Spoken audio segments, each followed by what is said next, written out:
Hello mommies and daddies, and welcome to your Growth Toy Buy Guide for 2022. This is the fourth video of a 5-video series where we look at play through an occupational therapy lens. In occupational therapy, we put extreme importance into play. We use it as a means or a modality to help us develop skills and milestones that we want our children to achieve. It can also be a goal or an outcome that we want children to achieve, especially those who have a hard time participating with other kids, such as those with autism, ADHD, or Down syndrome. With that, I welcome you to the Toy Buy Guide for 7 to 12 years old.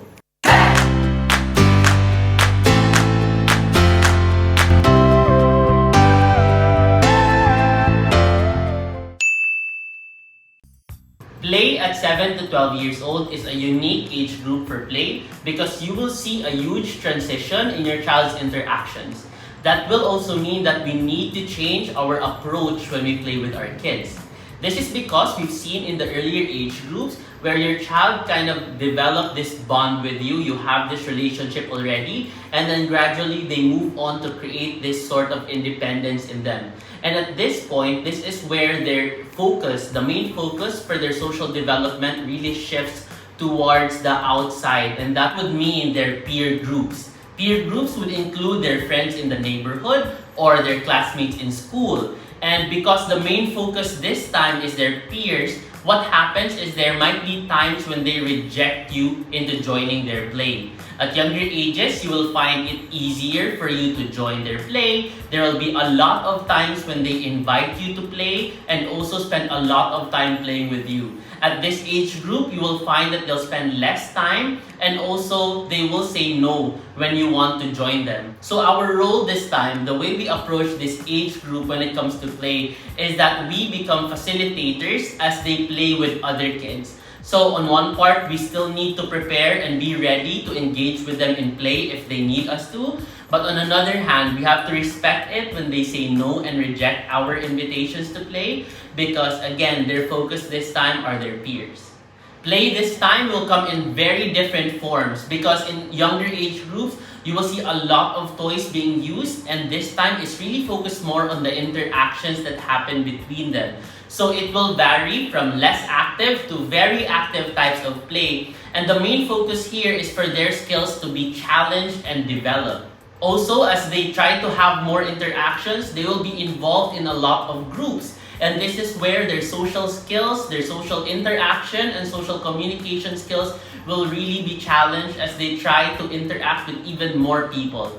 For one, they will interact with a coach, which is a new authority figure for them to follow. Number 2 will be their teammates with whom they will need to talk about strategies, try to plan out, and with that, they will need to negotiate, try to resolve conflict, and also communicate towards the same goal. And lastly, they will also need to interact with opponents and how they will need to adapt interacting with them within the play zone or outside of a play zone, and also dealing with emotions that relate into losing, winning, and also dealing with failure or just trying to increase their resilience. The goal here is for your child to really explore as many areas as possible depending on their interests. So they might be interested with one area, find that they like something else, and then try out that. And also they would be influenced so easily by their classmates or trends of whatever is popular or not. But what's important here is that your child will be able to see what they're good at, what they really enjoy, so that when it comes to the age when they enter adolescence, they will be able to evaluate so many activities and to choose which ones they really enjoy. The first milestone is games with rules, and this is the build-up coming from the basic version in the previous age group. This time, aside from the rules that they need to follow, they will need to learn more diverse roles and complicated roles as they engage into play. Another part is that they will need to regulate themselves because aside from adjusting into winning or losing, that would also affect the interactions that they have with other kids. So that means they need to adapt, try to regulate their behavior and emotions so that they will get along with the many kids that they need to make friends with. The type of toys we will see in this age group, it could be very active or less active as what we've said. but the main component here is that it has a higher level of abstract thinking or problem solving that is needed for them to participate. The first set of games your child will be exposed to will be street games. And this is highly dependent on your culture, what type of games your child will be exposed to. We've seen examples of this in the series Squid Games, where you can see, in comparison to Tag or The Floor is Lava, you will see more complex gameplay, it would need strategy, and also there is a clear indication of who wins and who loses. In the Philippines, where I come from, that would include Patintero, Luksong Baka, or Tumbang Preso, or Batulata as we call it in Cebu. So if you look at Patintero, it's like what they have in Squid Game, where there are lines, but this time there are two teams. So there's an offending team, a defending team, and the defending team would need to guard the lines so that the offending team would not cross and make their way to the finish line for them to win. It might be difficult, especially in the pandemic when kids don't really go outside. And even before the pandemic, when kids already shifted a lot of their playtime with screens. So hopefully you're in a community where kids really go outside and play in the streets. Or if not, you could be able to find a group that really encourages play outdoors and with other kids playing together. The next type of toy would be board games or card games. And again, this time it would really need a lot of problem solving. So there will really be an increase in complexity because they need to plan out, they need to strategize, they need to also predict the actions of their opponents to be able to win in the game. So that would include Uno or Pictionary or board games like Monopoly, Scrabble, Checkers, where they really need to come up with a game plan. The third type of games that you can introduce to your child will be computer games. Now at this point, you might wonder, Cesar, you're an occupational therapist, why would you recommend screen time or gadgets to my kids? So the reason why I recommend this is because you will find that your child's classmate, regardless of which school they're in, it could be a progressive school, a mainstream school, most kids in this age would really be involved in computer games, especially now with Roblox or Minecraft. This is what they'll be talking about in school. And again, since the focus for this age group is the peer group, you will find that it will be hard for your kid to join in conversations if you don't have any experience or any idea about games on Roblox. So allowing our kids to be able to play with these games, given that you're providing some protection when it comes to the type of games that involve violence or weapons, still you would want this connection point that will enable your child to connect with other kids, start up a conversation, share their ideas, and also strategize together while they're in school. So here you might find your child asking for gadgets or actually more expensive toys because playing with those games would entail buying a computer, a laptop, maybe a PS5, or something that would allow them to play with Roblox, Minecraft, or other online games, whichever is popular in their school. So if you were born in the 90s, you would be familiar with Super Mario, with Pac-Man, Minesweeper, especially if you don't have connection. But if you can see, this is a main topic that's being used in memes or in jokes, or even starting up a conversation with somebody who was born in the same decade as you are. So you would see how important this is as your child connects with other kids in their same age group. Now time to look at the toys that we have here for the first milestone. Let's do it together. For the first milestone, we can start with this very simple game of 4 in a row. So you can see it in this box, and I know it's very familiar for a lot of parents, and that means it's also familiar for a lot of kids. So with 4 in a row, you can already work with turn taking, same as the basics. So turn taking, what you want is for them to follow rules, and with that you can start by modeling. Now, in comparison to snakes and ladders, it's usually based on chance because of the dice roll. But for this game, your child will really need to strategize and plan out what they will do so that they'll be able to win. And that would also include trying to see or try to anticipate the moves that you're gonna do next. So as a general rule, when introducing games, it might be better for you to really tell your child that you're still teaching them how to play. Because a lot of times we get tempted to make them win, and we intentionally make ourselves lose just to give them the feeling that they already understand or know how to play the game. Now, this could be harmful because when they get to play with other kids outside of your playtime, what's going to happen is they will actually lose because they don't really understand the game. So what you can do to prepare them is to make sure that they know how to play already by decreasing the challenge. And there are so many ways you can do this. The first one is for you to verbalize or speak out what's going through your mind while you're processing or trying to plan out into playing the game. So let's say, for example, you're already at this part of the game and it's already red's turn. So you can say, oh, look at that, yellow stacked 2 coins. And then here they added another one so that I wouldn't be able to form 3 in a row. So what I'm going to do is, oh look, you have 1, 2 stacked up already. So I'm gonna put 1 here so that you won't be able to stack a 3rd one. And I was also able to form 3 in a row here. And I only need to put 1 on this part. And I'll be able to win the game. So that means you have to block or prevent me from putting a coin here. Another way that you could do is to try to give them an upper hand in the game by changing the rules. So you could say they will win if they line up 3 in a row and you need 4 in a row to be able to win. So in that way, they would still need to meet that criteria for them to get a win. But at the same time, you wouldn't need to pretend to lose just for them to get a win in this game. Because even if you think that they're happy or they're enjoying the time when they win a game, they would actually feel it that you're pretending or you're intentionally making yourself lose. The third thing you could do is that they could form teams. So it would be just you versus 2 kids, or maybe they could partner up with another adult while you could play alone, so that they would still have an advantage. They would be an intrinsic part of the game while still observing the rules of the game. The next game that we can work with is a dart set. So we'll pack this one away first. And here we have this toy with a board with a cloth cover on it. And we have the darts here. We have 4. And it's made of plastic with Velcro at the end so that when you throw the dart, it will just hit on the target board. We also have these balls in addition to the dart. So as you can see, we're gonna need to use these darts, stay back, and then throw them into this target. So that means your child will really need to work on, number 1, hand-eye coordination. And that includes visual perception, where they anticipate or try to interpret how far the target board is.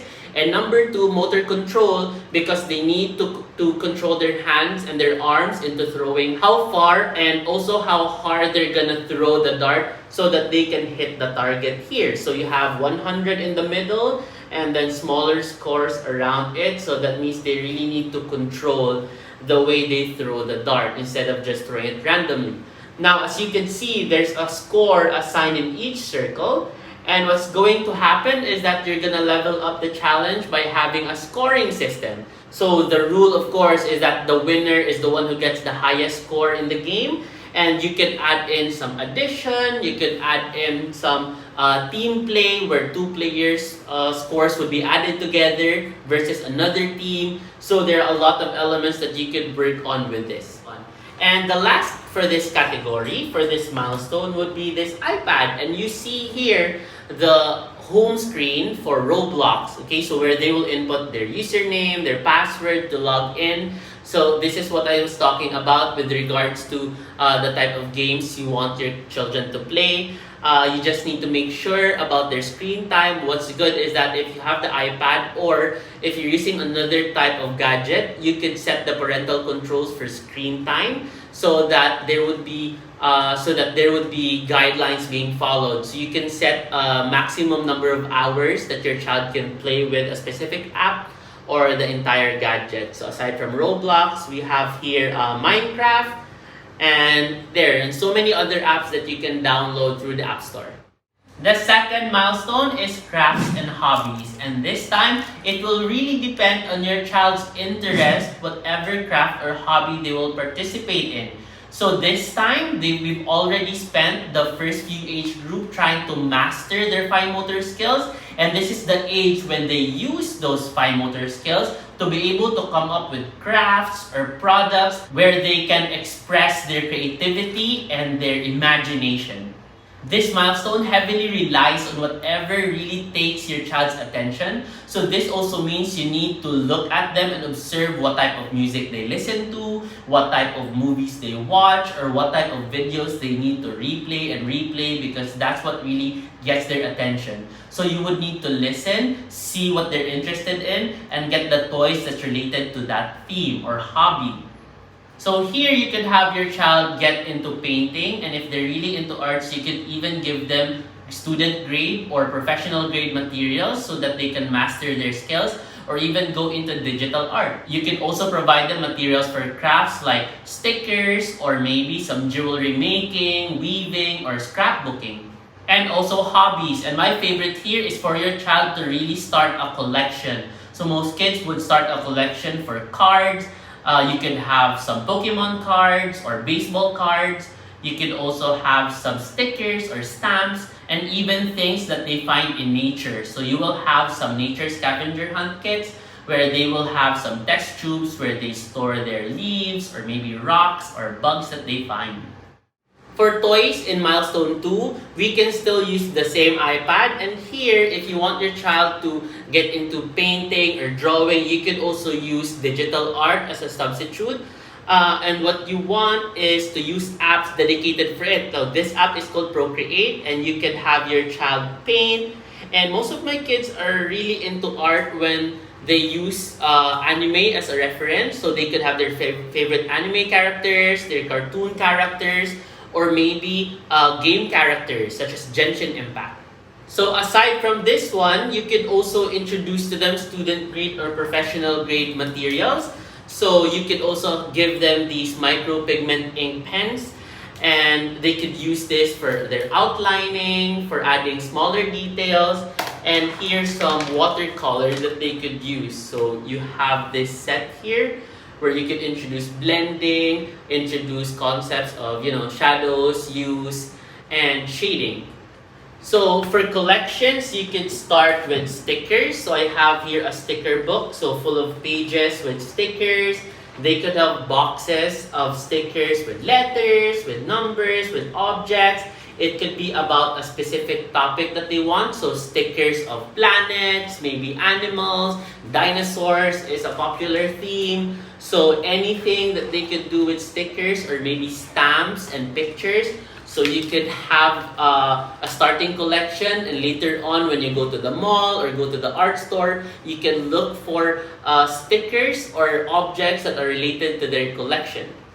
Aside from the stickers, or you could have baseball cards, Pokemon cards, you could work with a more multi-sensory version. You have here some nature play, and you have sticks. You could put them in a box, the things that they find in a park. So you have here sticks, some leaves, acorns, some cuts of wood. I actually ordered this online, but what you can do is just try to find a way that your child can make use of what's available near your house. So you could go to your backyard garden, maybe a nearby park, get a basket, give them a list of things they need to collect, or maybe just let them pick up whatever it is they're interested in. You can also add drying some leaves, or maybe drying some flowers, and then have that in a collection book, or maybe a box where they could keep everything that they can collect in that day. And lastly, you could have some play kits. So you could have some more complex Lego sets, or you could also have things like this. So this is more of a complex puzzle that they need to put together to be able to form a Philippine jeepney. The third milestone is organized sports. And if the crafts and hobbies would be the peak for your child to use their fine motor skills, it's in organized sports where your child will master their gross motor development.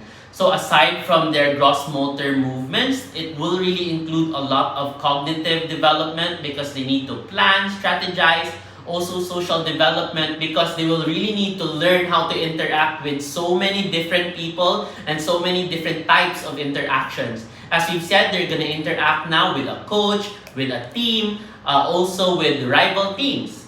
Along with that, they will need to follow a lot more rules, change their schedule and their routine to match that of the teams, and also learn more social norms and even observe some specific behaviors to let them be part of that group or team.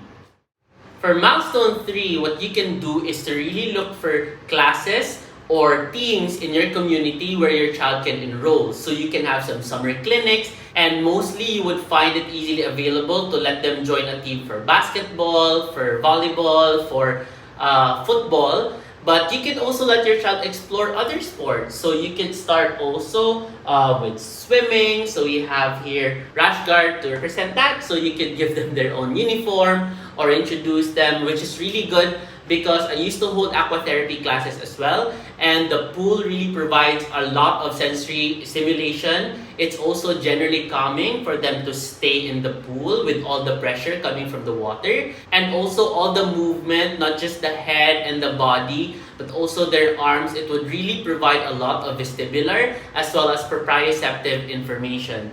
And working with a team or with a coach, that would also target their social skills. And also swimming would target a very important survival skill where they can keep themselves afloat and also be able to swim just in case anything happens while you're in a boat, in any sea vehicle. And you would also find them enjoying your time at the beach or at a resort when you go out as a family.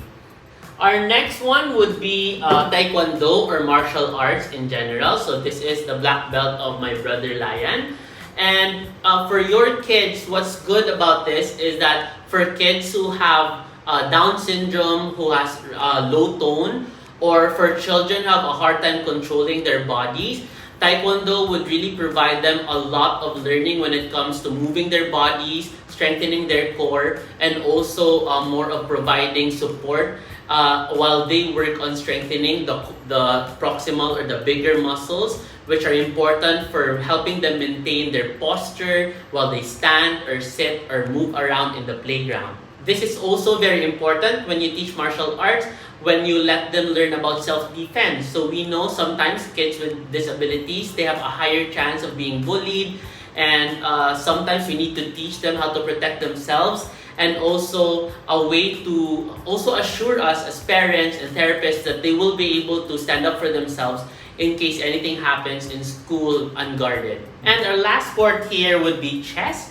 And this is a good option, especially for kids who really have a hard time with developing their motor skills. So instead of really trying to push them for a sport that challenges them too much and give them a really high chance of failure regardless of the effort that they put in, because they could have a postural problem, they could have sensory problems that really make motor planning difficult for them, we could provide them a way where they could still participate in organized sports. And there are already schools who have intramurals that include chess and Scrabble and other tabletop board games as one of the lineup for their athletes. So in this way, we are accommodating for the child with those motor problems, but at the same time, they would still get the maximum benefit of being part of an organized sport. So the interactions coming from the coach, the teammates, and also dealing with the pressure of being part of a competition. So all of that we're going to address, and they will get